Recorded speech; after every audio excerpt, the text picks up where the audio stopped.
Alright guys, let's do one more. Let's do Kids School Bus Mystery Disappeared. 26 children buried alive. One of the largest kidnappings in U.S. history. How in the world did a school bus full of children simply disappear? Kids Summer School Thursday, July 1976. James Schoenfeld, his brother Richard, and Frederick Paul Brooks watch a school bus full of children. A family in their early mid-20s should have already made a plethora of bad decisions. Now, they're bringing cash make them score fast. The brothers, James and Richard, have already been convicted of grand theft auto, but given their age and family connections, the judge sentenced them to probation. These were violent offenders, their high-priced lawyer had pleaded. They were just dumb kids who had no choice. They'd never again pose a threat to the community.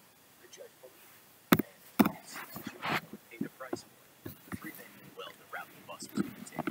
The bus being driven by Frank Edward Wren, also known affectionately as Ed by the local community, was preparing to bring the kids back home from a summer class trip to the local fairgrounds. The kids spent days swimming and learning about the world, enjoying every rare summer school field trip. The bus was cruising down a lonely back road. Traffic, and that's exactly what the kidnappers are counting on. They've already raced well ahead of the bus and are now prepared, waiting with the van just off the shoulder of the road. As the bus approaches, the van pulls out, completely blocking the road. Ed honks the bus's horn and he slows to a stop. You can't imagine what kind of idiot would just pull off the shoulder and block the road like that. He quickly glances back at the kids to make sure they're okay, and when he looks back out the bus window, he's shocked by what he sees. Three men have exited the van, nylon stockings over their heads, making their faces hard to see. The men have guns, which they're pointing directly at Ed. One of the men warns him not to throw the bus into reverse or make any dumb moves, as he signals for him to open the bus's door. Ed hesitates. If he lets the armed man onto the bus, there's no telling what might happen to the children. Then again, the men could simply shoot him through the glass windows and force their way on anyway. There's no way to lock the bus door, and even if there was, an emergency door in the back of the bus would make it easy to get inside anyways. Ed decides it's better to simply cooperate and says a quick prayer as he opens the bus door. One of the masked men immediately climbs aboard. The children begin to scream in fear as they see the man with a shotgun climb onto the bus, but the man shouts at them and threatens them into silence. There's a few scattered whimpers from the children, but they comply. The man then tells them to put their heads down and keep them down. To Ed, he tells him to get off the driver's seat and sit down in one of the empty seats, at the head of the rows of seats. The masked man sits across from Ed, pointing his gun at him the whole time.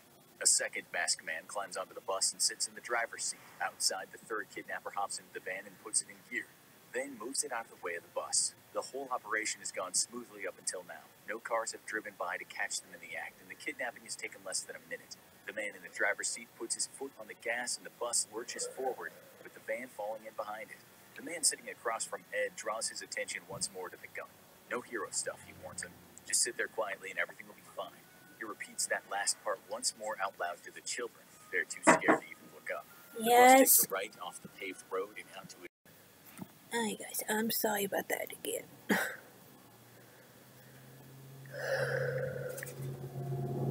Bounces wildly as the driver accelerates, anxious to leave the paved road behind and get the bus deep into the wilderness and away from prying eyes. Finally, the bus arrives at the Burinda Slough, a shallow branch of California's Chowchilla River. The driver pulls the bus into the surrounding foliage as deep as he can, doing an adequate job of hiding the large school bus from view. As the van pulls up behind the bus, the men signal at the children to get up and start unloading off the bus in a single file line. Ed is forced to go first, the masked gunman never taking his eyes off the aging bus driver.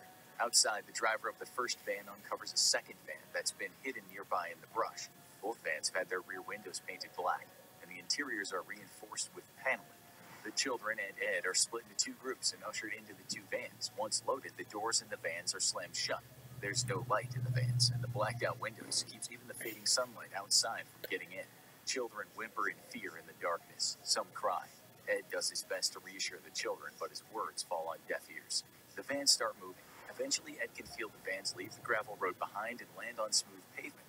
The vans don't stop again. They just keep going well into the night. The lack of circulation makes the vans stuffy, and despite it being nighttime now, the California weather is still warm. The children haven't eaten or drank anything in almost 12 hours, and heat stroke is a very serious concern in the blacked-out vans. But the kidnappers keep on driving. Ed tries to keep track of time, but it's impossible. He has no idea. By the time the van has finally come to a stop, it's been almost 12 hours. The doors to one of the vans open up, and Ed is greeted once more by a man wielding a sawed-off shotgun. He's told to get out and follow, and the doors are slammed shut as he exits the van. A few feet away, Ed is led into a dark hole in the ground with a ladder sticking out of it. He's told to climb down, but Ed hesitates. He has no idea what's down there. There's no light, but the shotgun pressing against his back encourages him to move. Reluctantly, he climbs up onto the ladder and then makes his way down into the dark. To Ed's relief, there's a small flickering light once he reaches the bottom. As his eyes adjust, he can look around and realizes he's inside a truck trailer that's been buried 12 feet into the ground. Above him is a hole the kidnappers cut in the roof, and as he looks around, he spots a table at the head of the trailer. On the table are some jugs of water and some food, a few boxes of cereal, peanut butter, and several loaves of bread, as well as some other odds and ends. Seeing the water and food, Ed finally realizes they've been kidnapped. That's actually a relief. For half a day now, Ed's been wondering if he and the children were simply going to be killed.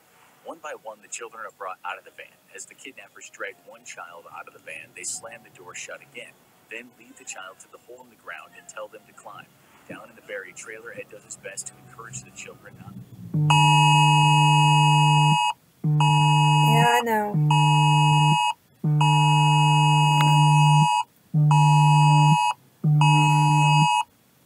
The kidnappers to lose their patience and hurt one of them, or worse. Some of the children try to Sorry, hide all the way in the guys. back of the vans, away from the doors, but it's no use. The kidnappers simply climb into the vehicles and angrily drag the children out, then push them toward the hole.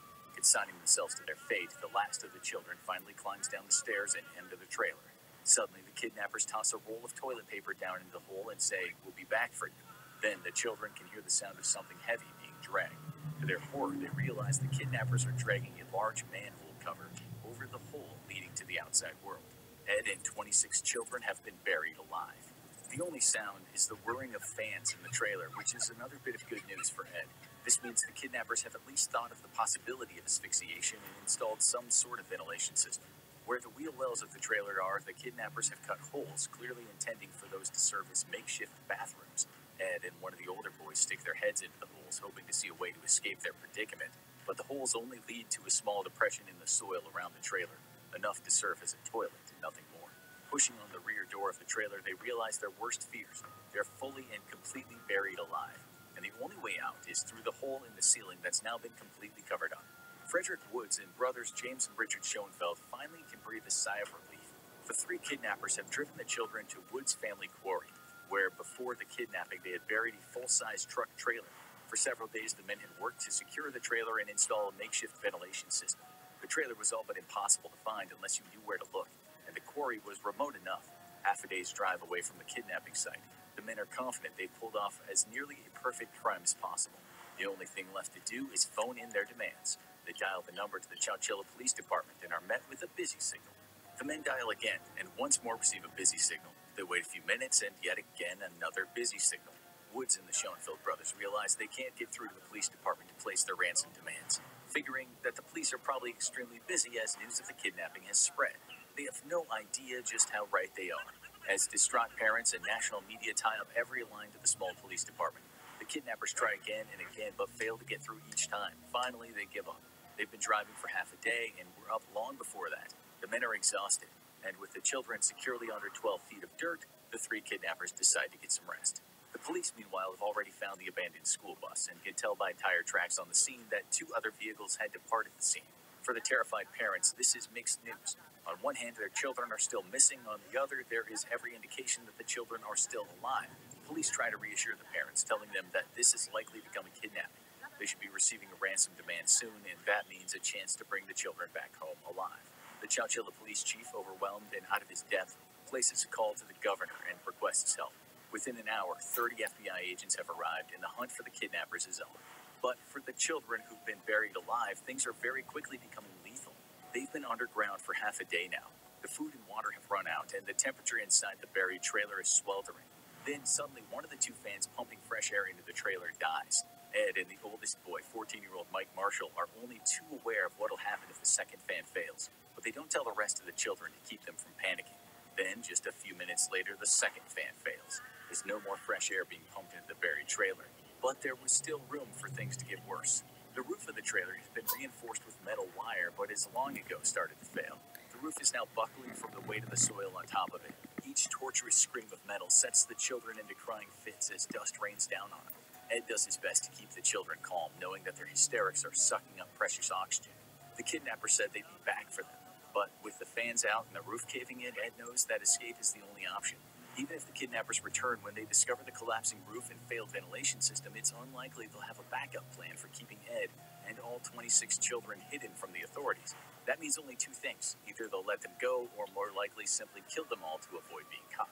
Ed hatches a plan. He enlists the aid of 14-year-old Mike and begins to stack the old mattresses left inside the trailer on top of each other. Eventually, they manage to create a high enough stack that Ed and Mike can reach the hole at the top of the trailer. But there isn't enough room for both to push on the heavy manhole cover blocking their escape route. So Ed and Mike must take turns pushing on the lid. Ed and Mike both know that they're fighting to survive a triple threat. That oxygen will soon run out, asphyxiating all of the children. The roof will cave in at any moment, burying all of them in thousands of pounds of dirt. And once the kidnappers return to discover their hiding hole for the children is compromised, they'll likely kill all of them in order to avoid being discovered.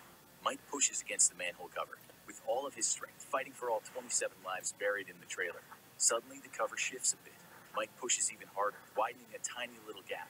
The children below explode into cheers, but the manhole cover is barely nudging. Mike sticks a hand through the small opening he's created and feels around on top of the cover. He realizes that the kidnappers have stuck 2 heavy truck batteries on top of the cover. He works at the batteries for minutes, nudging them inch by inch and sliding them toward the edge of the manhole cover. Finally, he's pushed them off and the cover becomes much easier to slide out of the way. Then, Mike discovers they're a far cry from freedom. Expecting to see a night sky above, Mike realizes that the kidnappers have built a wooden box around the entrance to the buried trailer. The box is just large enough for Mike to pull himself up into, far too small for Ed to help. If they're all going to survive, it's up to Mike now.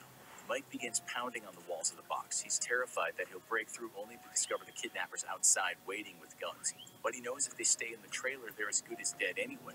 So he continues pounding on the wooden sides. Finally, he manages to crack the tough wood, finding dirt past it. The box itself has also been buried, and Mike rips the wood away and starts digging through the soil. The going is tough at first, but as he pushes through into looser soil, Mike knows he's near freedom. Then, suddenly, he bursts out of the ground and into daylight.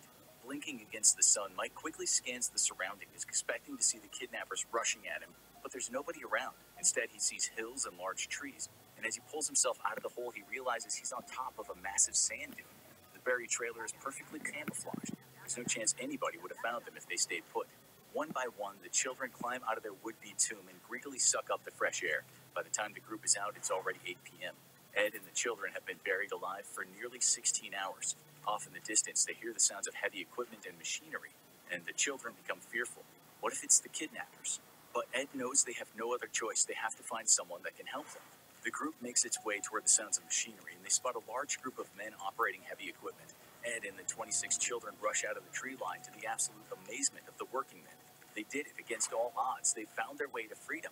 The children had been buried 100 miles from their kidnapping site, and as Frederick Newhall Woods IV and James and Richard Schoenfeld woke up from their exhausted sleep, they would turn on the news to discover the group had set themselves free and been rescued.